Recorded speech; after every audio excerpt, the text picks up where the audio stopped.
مامان بزرگ مامان بزرگ کمرم خیلی درد داره. صبح دردش کمتر بود اما الان زیاد شده. میشه برم پیش دکتر؟ آره همین الان به حمزه زنگ بزن و بگو بیاد دنبال تو ببرت تو رو دکتر. نه چه نیازی حمزه رو اینجا بکشونیم؟ اینا دردای کوچیکن، همیشه میان و میرن. من میبرمش پیش دکتر، به همین بهونه داروهای فشار خونم هم میگیرم و میارم. خواهش میکنم به حمزه خبر ندین، الان الکی نگران میشه. تا چند ساعت دیگه ما برمیگردیم. آره باش بریم. باش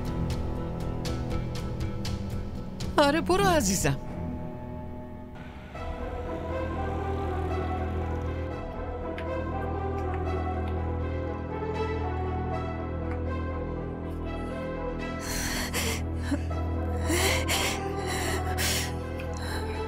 چی شده؟ خوب نیستی؟ فقط یکم مونده. میتونی بری نه؟ راپلا کم مونده. مراقب باش. یواشتر. اینجاست همین دره. برو تو. زنم و من تنهایی چطور برم؟ این چه حرفیه میزنی؟ اون جلوی من چطور حرف بزنه؟ حرف نمیزنه. برو من اینجام. برو. آفرین برو.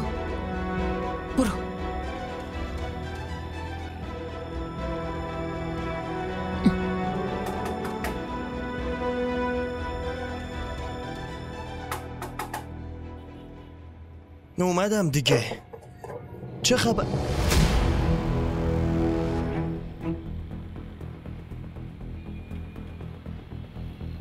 حاله؟ تو؟ آره. با کی اومدی؟ خودم تنهایی اومدم. تنها؟ تو نمیتونی تنها بیای.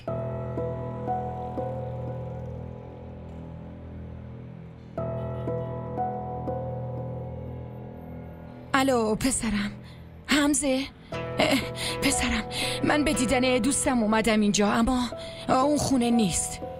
اینجا خیلی نزدیک به محل کارته. حالم خیلی بد شده و نمیتونم خودم به خونه برگردم. تو نفسم داره بند میاد. تو فوراً میتونی بیای؟ آره من همین الان آدرسو برات میفرستم. باشه زود بیا.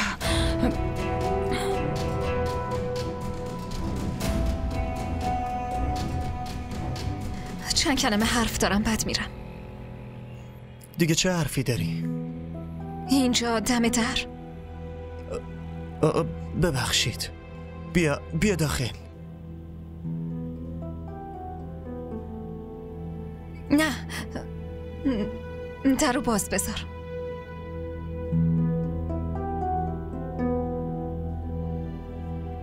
تو بشین من برات آب میارم. نه من هیچی نمیخوام. همینجوری خوبه. بشین. نه خوبه.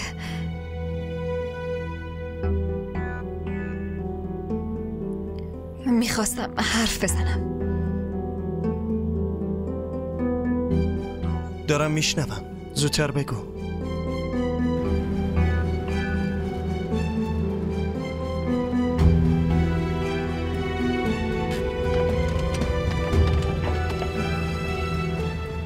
چی شده مامان؟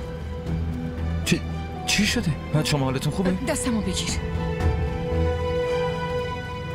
به من قول بده هر اتفاقی بیفته دست منو ول نمی کنی. حتی قسم بخور. من قسم میخورم که دستتون رو ول نکنم. خب چی شده؟ شما خوبی؟ با من بیا دیگه. مامان چی شده؟ کجا؟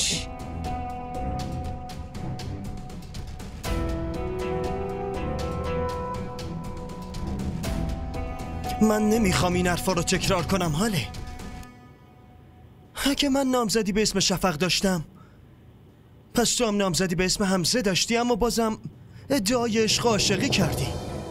تو ازدواجم کردی و این واقعیت نیست. تو برات سوء تفاهم شده. ازدواج من با حمزه یه اتفاق ناگهانی بود. تو شنیدی؟ این ازدواجی که با این همه محبت و فداکاری کردی رو داره اتفاق ناگهانی میگه. میشنوی؟ خورم. من برای این توضیحات نه زمان دارم و نه توانشو.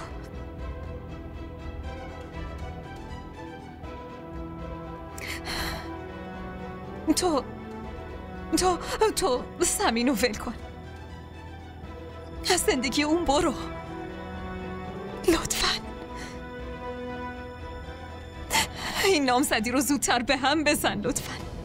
من پیشت التماس میکنم.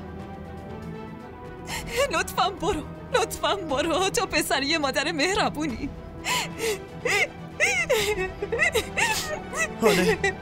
حالا خوبی؟ بیا بشین، اینجا بشین. لطفاً از اینجا برو. میدونی حال ما آدم ها وقتی ناامید میشیم، پس هوایی که نفس میکشیم هم فکر میکنیم دشمنمونه. از همه چی خیلی بدمون میاد. حتی میخوایم هر کسی که میخنده خنده هاشو ازش بگیریم، چون ما خودمون غمگینیم. اما وقتی انسان خوشحال میشه چی؟ پس همه چی رو واضح و به طور درست میبینه، مگه نه؟ من قبول دارم توی نفرت و انتقام از تو من کور شده بودم، اما وقتی توی چشمای سمین برق تصویر خودم رو دیدم، اون وقت فهمیدم این اتفاقا باید میافتاد. حاله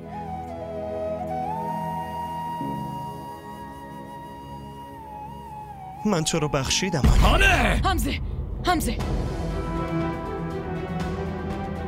نه، تو بهم قول داده بودی که هیچ وقت دستمو ول نمی‌کنی. این دوتا رو بیخیال شو، بذار با هم دیگه تنها باشن. زنمو مراقب حرفی که میزنیم باشین.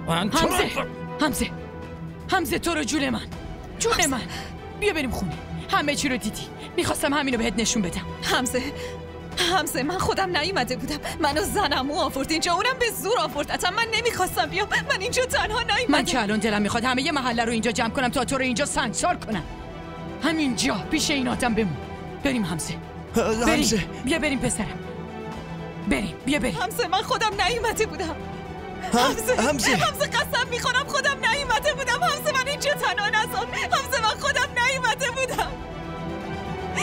حمزه زنم.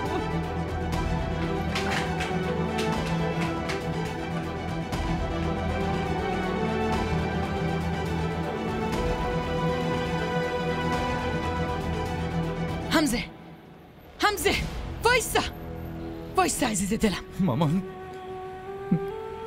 این دوتا چه ارتباطی با هم داره؟ ناره عزیزم، اونا همیشه ارتباط داشتن.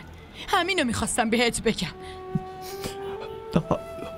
حالا بس منو خیلی خیلی دوست دارم مامان. بس کن عزیزم. بریم خونه. تو سویچو بده به من میرونم. بشین.